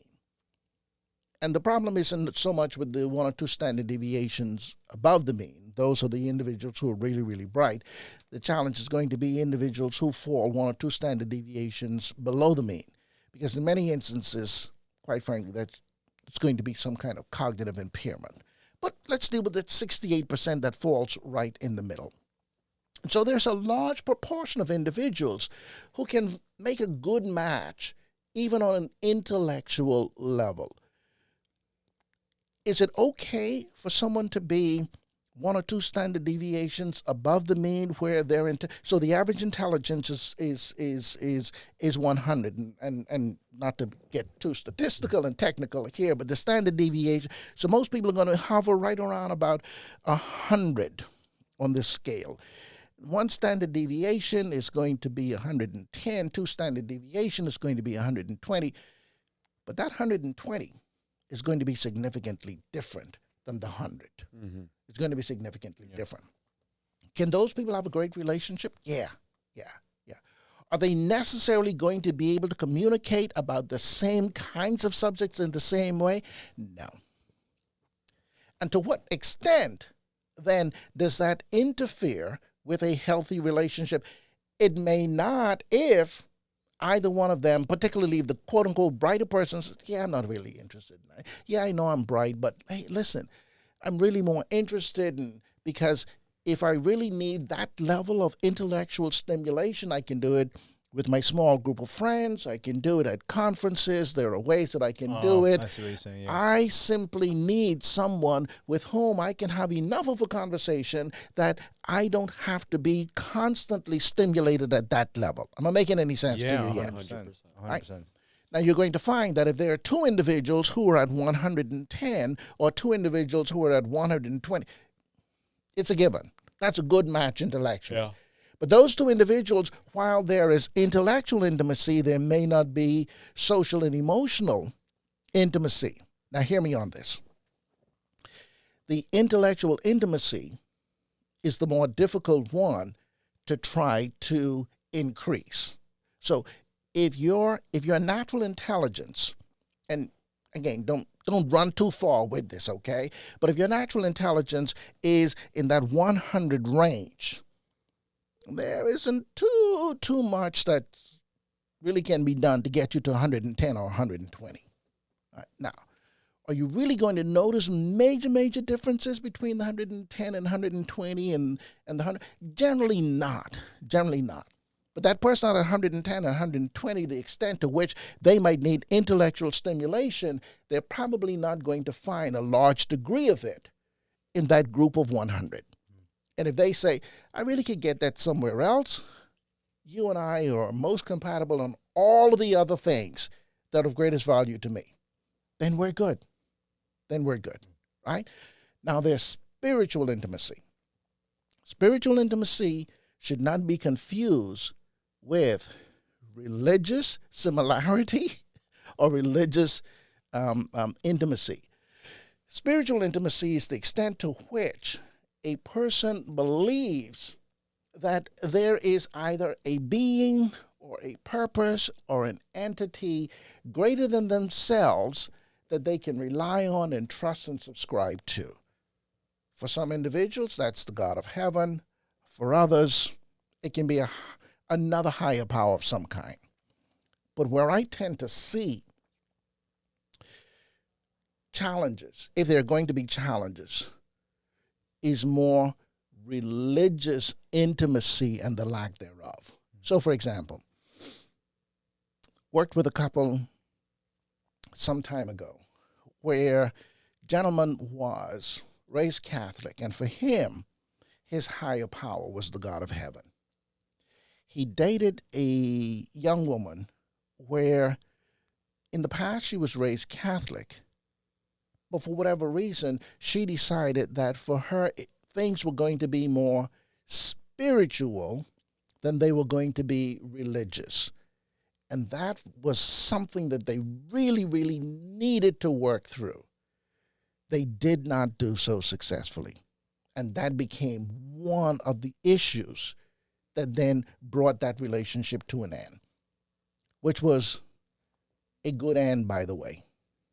Because had they moved forward, and one of the things we did was to create several scenarios with a child or two.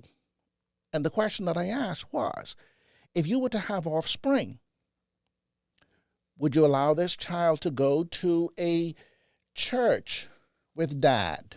In the card game. Right? Yeah. Is it there? Yeah, it's a question that we've that we've asked some. Yeah. And this young woman said, yes. There's nothing wrong with my son or daughter going to church with their dad. I have no issues with that. Sir, if you were to have offspring, would it be okay for your kids to go with their mom to her spiritual services? Nah, I really don't believe in that stuff. Quite frankly, I don't think it's good for her. And so, I can think about it in time and maybe I'll come around. No, sir, don't do that. Yeah. No. Because in all probability, wherever you are right now, that's going to get stronger, particularly when kids come along. Because we tend to be more protective of our kids, not only physically, but socially, emotionally, psychologically, intellectually as well.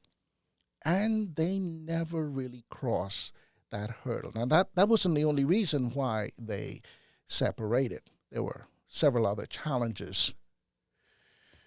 The assessment was one of the major pieces. The attachment style inventory when that was assessed, right? There were high degrees of insecurity on both of their part. And eventually, this lady figured out that it had to do with her family of origin. But what was interesting is she was low insecurity.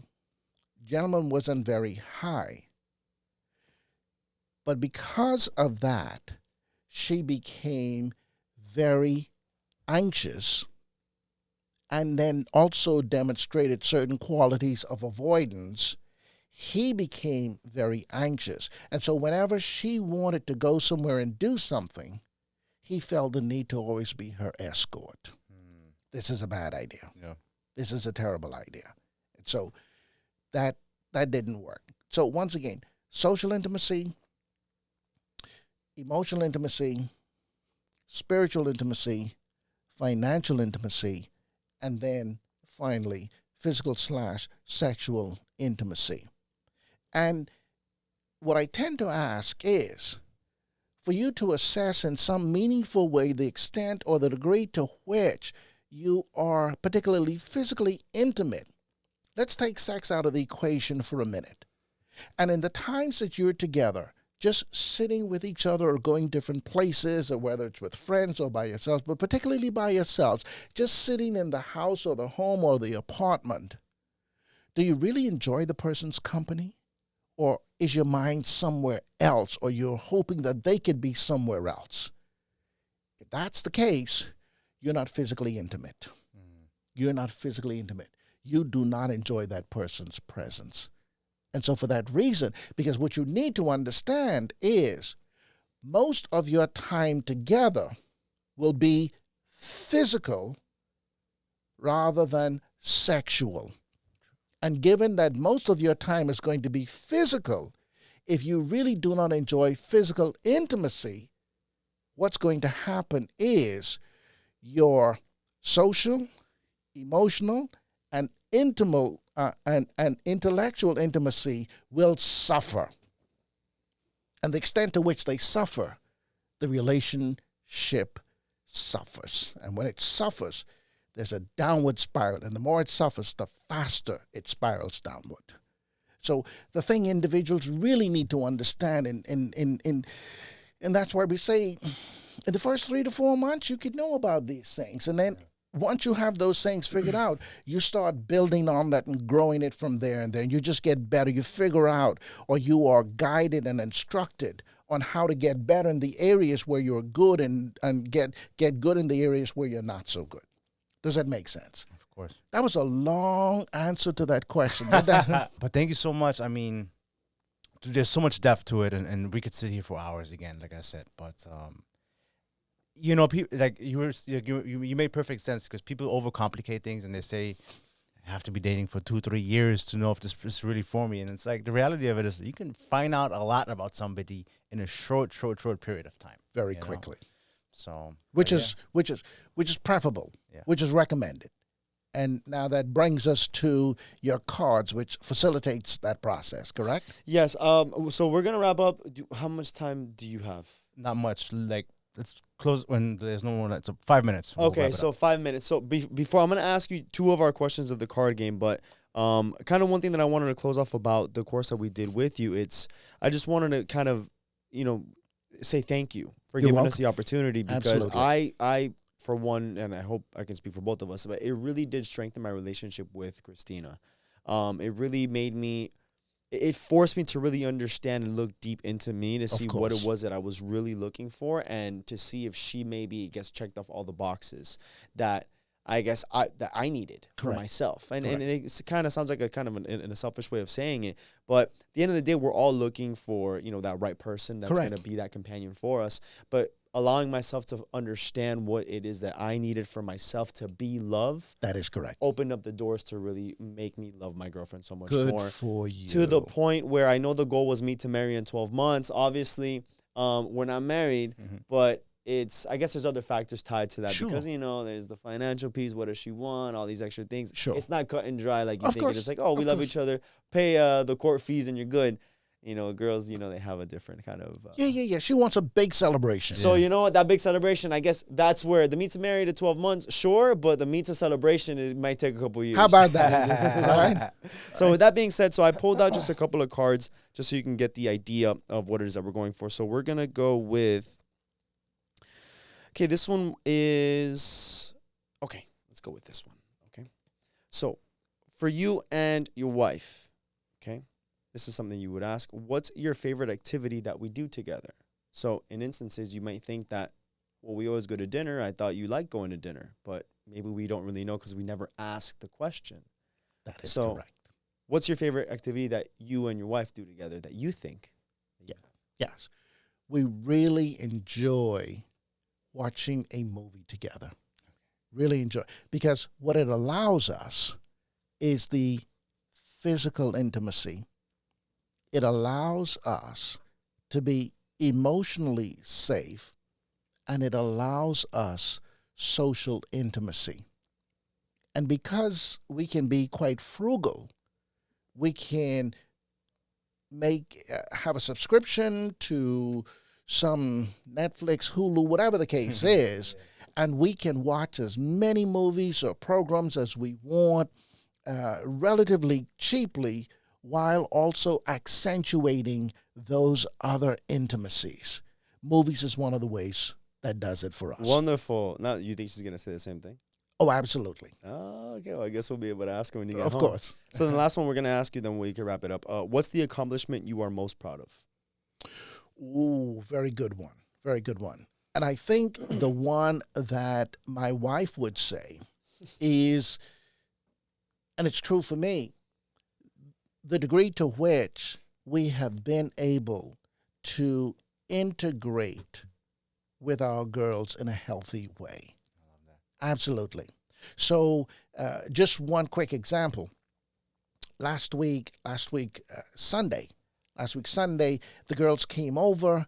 We'd planned for them to come over on Saturday, but Samantha had to work, and she said, can we postpone until, actually, the plan was for them to come on Sunday.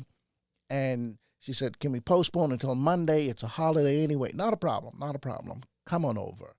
And so Dad fixed barbecue ribs, baked macaroni and cheese, steamed green beans, along with some candied yams. Spread was there.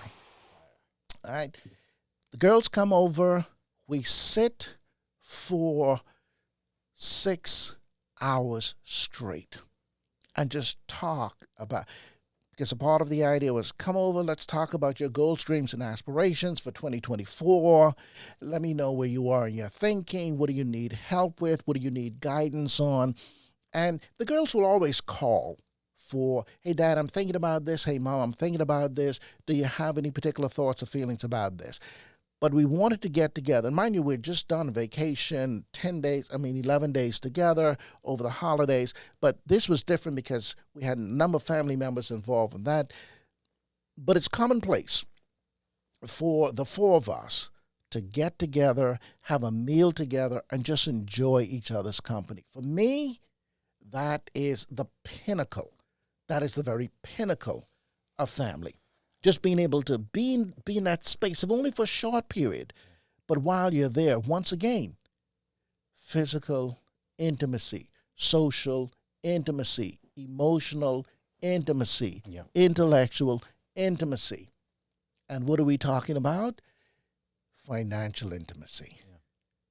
Making sure that those girls, they have a budget in place and their plan is already set up for 2024.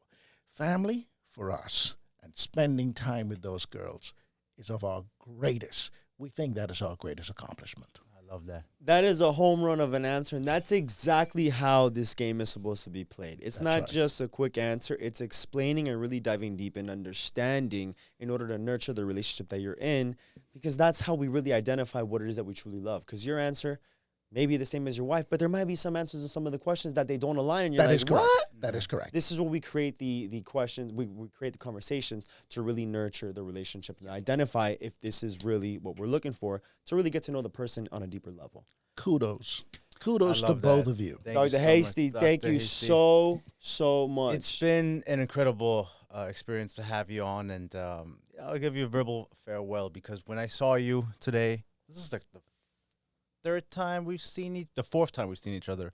And I gave you a hug. It felt like I've seen an old friend. Thank you. And I really, if nothing else comes from this podcast, the fact that we've met, the fact that the relationship that we have now, and I'm sure Chris will join me in, it's been so worth it. You're very kind. Thank you.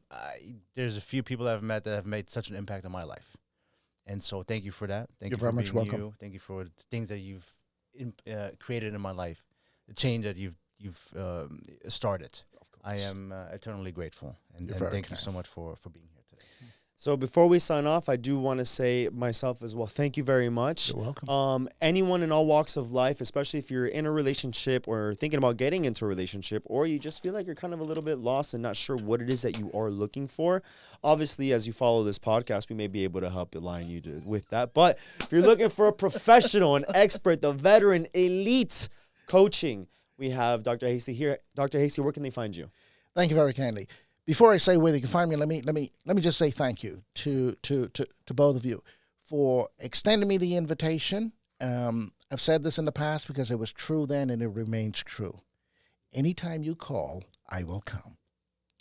I think the work that you have done, the fact that you're still doing it, speaks volumes not only of your work, but you do the work because of who you are.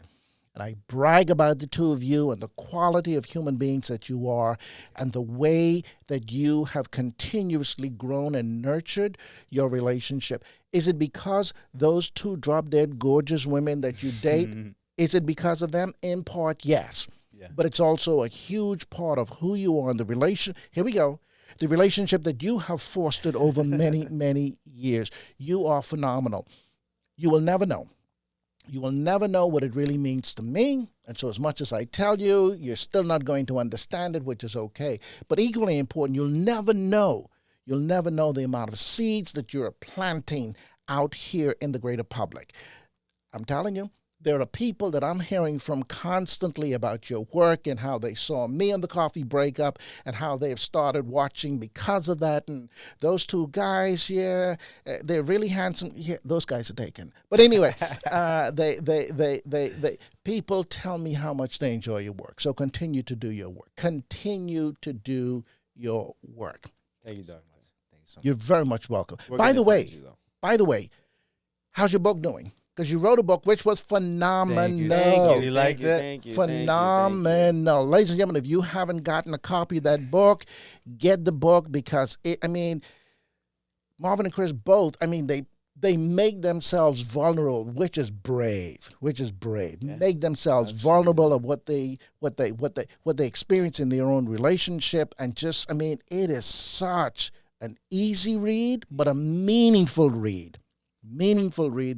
That, there's great application that you can really draw on that. So 100%. Get that. As far as these cards, just from those two questions, I don't know how they came up with it. We'll get you a copy. But they got some things figured out. And so if they will allow me to mentor them, I'm going to get them trained up. Now, they will have to go to school and get a little training. That's another day, another time. Another time. I like the sound of that. If you're interested in getting in touch with me, there are a couple places that you can get me. One of the easiest and quickest ways really is by cell phone, 910-978-8667.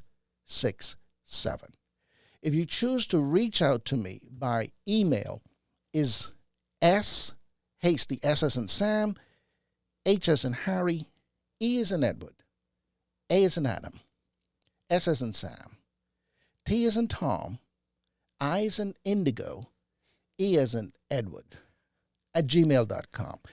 Email me, call me, text me, reach out to me. I will say this. We didn't have time to get into this, but another time. Yeah. I'm planning to do a podcast myself. Yeah, you mentioned that. Right? Planning to do a podcast. So there'll be more information on this subject.